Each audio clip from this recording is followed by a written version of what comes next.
are in Caribbean Sea, and this place is La Samana. La Samana is the most expensive hotel on the island. You can rent the villas on the top of the hill for $9,000 a night.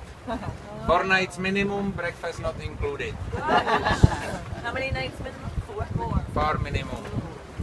Now is the hotel resort closed, but they will open 15 October. Angelina Jolie, Brad Pitt spent here 1 weekend in January. Just let you know. And this will be our last stop where you can jump to the water, but the first stop in Caribbean Sea. We will spend here 15 minutes before we will continue to be on time. Watch out, Sissy, go back to Daddy. Why? Go up there and get her to take my work here. We totally stayed here. I work for People Magazine. I can take pictures. Like my Harley. What? Now,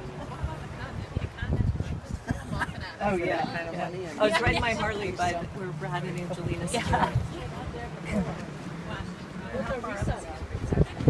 All the rocks here fall.